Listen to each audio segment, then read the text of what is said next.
On a crisp April evening in 1961, the Chicago Stadium buzzed with an electric fervor that reverberated through its concrete walls, packed with over 16,000 fans, whose roars echoed like a thunderstorm. The air was thick with anticipation, cigarette smoke, and the sharp scent of ice. This was no ordinary night. It was Game 6 of the Stanley Cup Finals, and the Chicago Blackhawks stood one victory away from their first championship since 1938. Amid this high-stakes drama, a young defenseman from rural Canada, Wayne Hillman, stepped onto the NHL stage for his debut. Not just any debut, but one in the crucible of the sport's ultimate contest. At 22, Wayne, a towering figure at 6'1" and over 200 pounds, brought a quiet intensity to the ice, his left-handed shot ready to anchor the defense against the formidable Detroit Red Wings. In those fleeting, pressure-soaked minutes, he helped secure a 5-1 victory, etching his name onto the Stanley Cup, a rare honor for a one-game playoff appearance. This singular moment would define Wayne Hillman's legacy, but his story stretches far beyond that as night. It is a tapestry woven with grit, familial bonds, the volatility of a journeyman's career, and a personal battle that ended his life far too soon. Settle in as we journey through the life of Wayne Hillman, a man who embodied the rugged, relentless spirit of hockey's golden era. Wayne James Hillman was born on November 13, 1938 in Kirkland Lake, Ontario, a rugged mining town in Canada's northern frontier where gold veins ran deep beneath the earth, and life revolved around the rhythm of the mines. The late 1930s were a time of scarcity, with the Great Depression's shadow lingering and World War II casting an ominous pall. Families in Kirkland Lake, like many across Canada, faced economic hardship. The mines offered work, but it was grueling, dangerous labor, long shifts in dark, claustrophobic tunnels where the risk of collapse or injury was ever present. For many, the mines were both a lifeline and a trap, a reality that shaped the community's ethos of resilience and survival. Winters in Kirkland Lake were brutal, with temperatures plunging well below freezing and snow piling high, transforming the landscape into a frozen expanse. For children like Wayne, these harsh conditions created a natural playground. Local hockey rinks were often makeshift, frozen ponds cleared of snow, or rudimentary sheds where wind howled through gaps in the walls. Boys learned to skate before they could run, gripping sticks carved from wood scraps, chasing pucks across uneven ice. Hockey was more than a game in these towns. It was a cultural cornerstone, a beacon of hope. For young men, it offered a rare path out of the mines, a chance to escape the backbreaking labor that claimed their father's health and, too often, their lives. Wayne grew up in a household steeped in this hockey-centric world. His older brothers, Larry and Floyd, were already carving their own paths in the sport, with Larry destined for NHL stardom and Floyd competing in the minors. Their father, likely a miner himself, though precise records of his occupation are scarce, instilled a steely work ethic in his sons, as unyielding as the frozen ground they skated on. The Hillman home was modest, warmed by a wood stove and the crackling voices of Hockey Night in Canada broadcasts on the radio.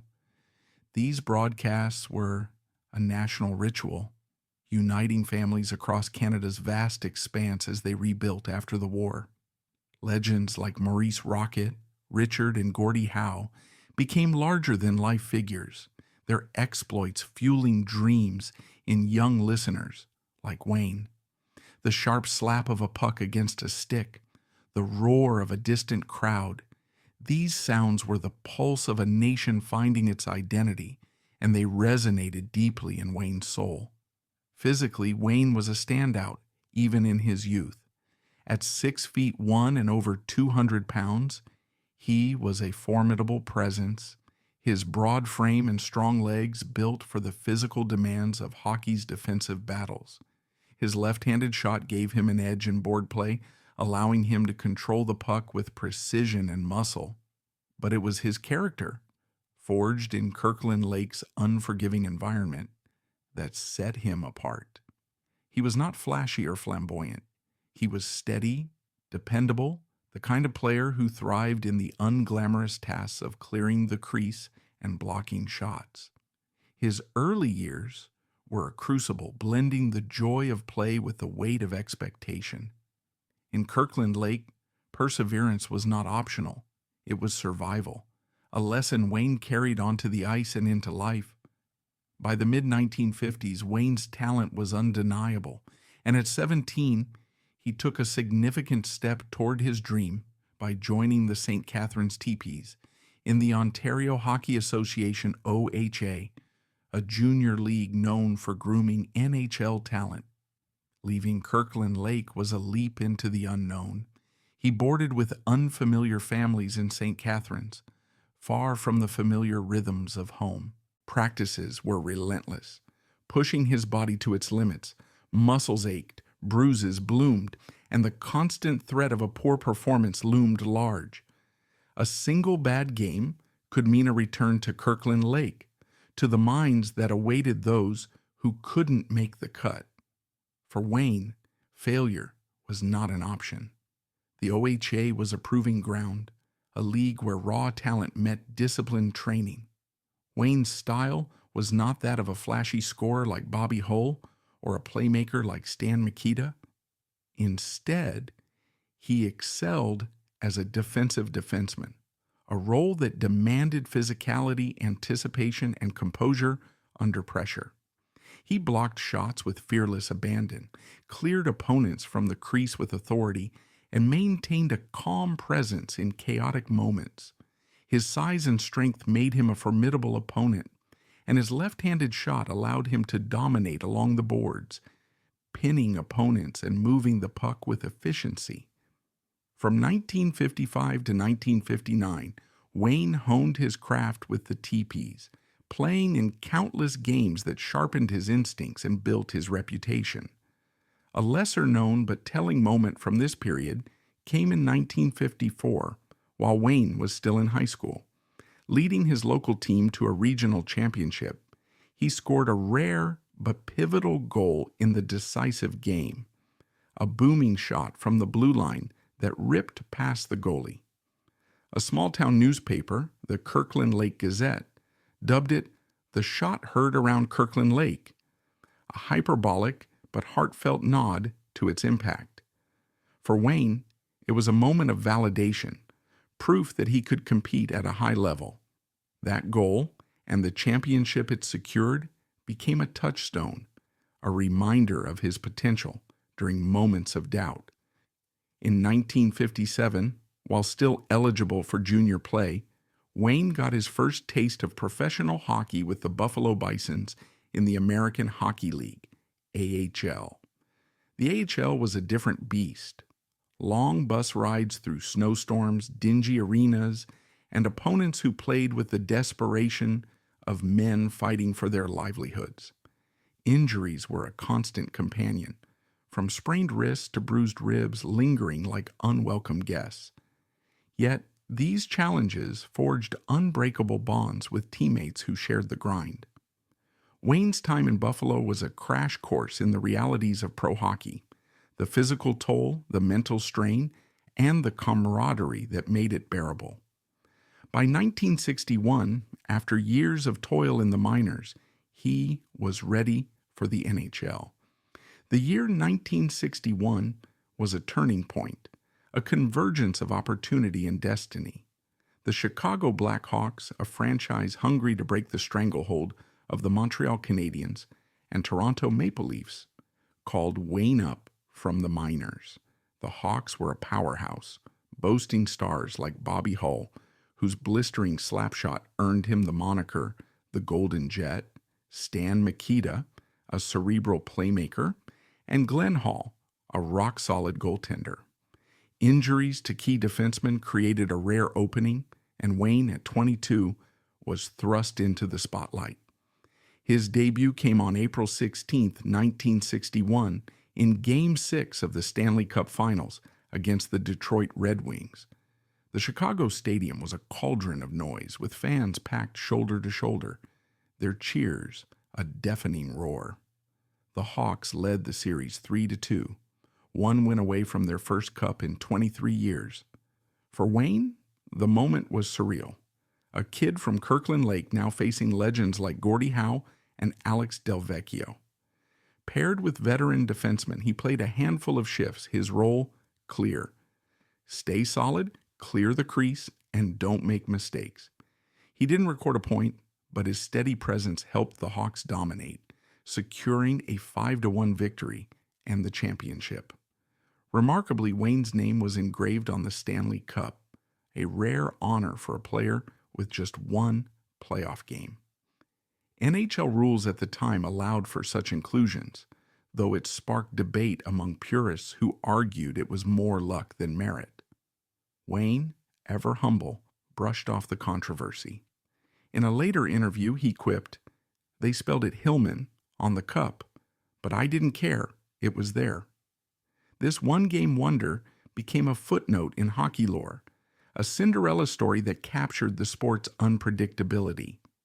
For Wayne, it was a moment of immortality, a testament to being in the right place at the right time with the courage to seize it. The Stanley Cup triumph was a high point, but Wayne's career was far from a straight line. He remained with the Black Hawks until 1965, playing parts of his eventual 691 NHL games. Those early years in Chicago were exhilarating. The Hawks were perennial contenders, and Wayne established himself as a reliable defenseman, logging heavy ice time, delivering punishing hits, and occasionally chipping in offensively. In 1963, his steady play earned him a third-place finish in Calder Trophy, voting for Rookie of the Year, behind Kent Douglas and Jacques Lapierre, a notable achievement overshadowed by the era's flashier stars. But hockey's business side was unforgiving. In 1964, Wayne was traded to the New York Rangers, a move that likely stung deeply. Leaving a championship-caliber team for a struggling franchise under the bright lights of Madison Square Garden was a jarring shift. In New York, he played alongside emerging talents like Rod Gilbert and Jean Rattel, anchoring a shaky defense. Over 4 seasons, he appeared in 220 games, scoring 7 goals and adding assists while battling the frustrations of a team that often missed the playoffs. The trade was a reminder of hockey's transient nature, where loyalty was secondary to strategy. The NHL's 1967 expansion brought further upheaval. In 1968, Wayne was selected by the Minnesota North Stars, a new franchise in Bloomington. The move offered a fresh start, but it was brief. He played 50 games, mentoring young players like goaltender Cesare Maniago, before another trade sent him to the Philadelphia Flyers in 1969. At 31, Wayne joined a team on the cusp of greatness, one that would soon become the infamous Broad Street Bullies under coach Fred Sherrow. From 1969 to 1973, he played 244 games, amassing 532 penalty minutes, 18 goals, and 86 assists. His rugged physical style fit perfectly with the Flyers' aggressive ethos. A little-known story from 1971 underscores his loyalty. During a brawl with the Boston Bruins, Wayne shielded rookie goaltender Doug Favell from an onslaught, earning the nickname The Wall from teammates. It was a moment that epitomized his role, protecting others, often at personal cost. Injuries, however, began to take their toll. Years of physical play left Wayne with nagging knee issues, back pain, and the cumulative wear of a punishing career. In 1973, seeking better pay and a lighter workload, he made a bold move to the World Hockey Association, WHA, signing with the Cleveland Crusaders at 35. The WHA was a renegade league, offering higher salaries but lacking the NHL's prestige. Over 2 seasons, Wayne played 126 games, scoring 3 goals and 16 assists.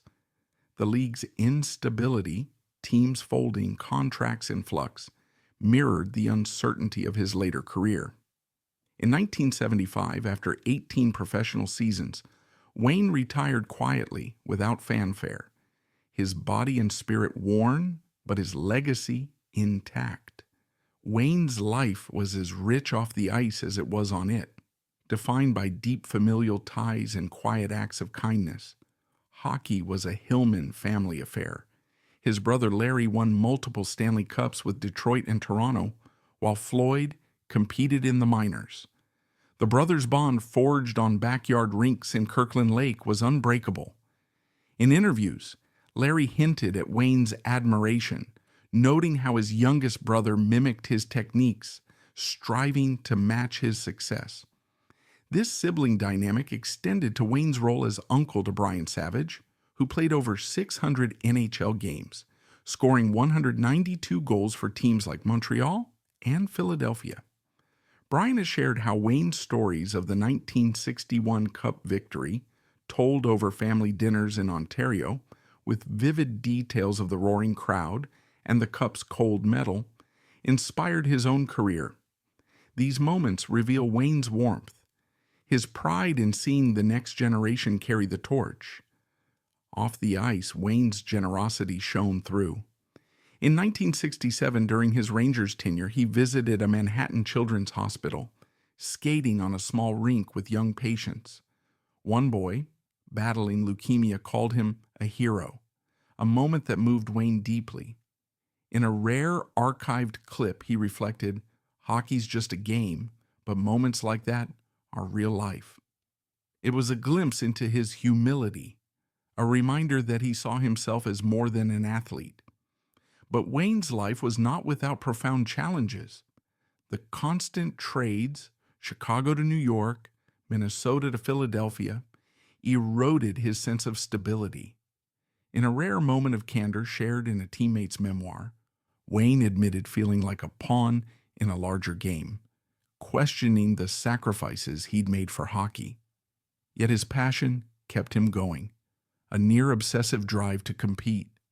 In his later years, a far greater adversary emerged: cancer.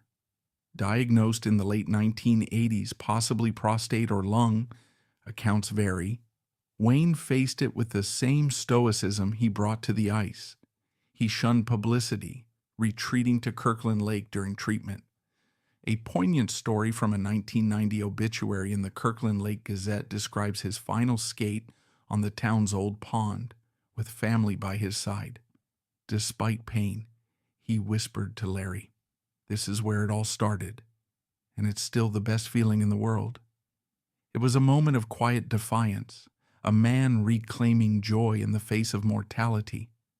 Wayne passed away on November 24th, 1990, at 52 in Cleveland, Ohio.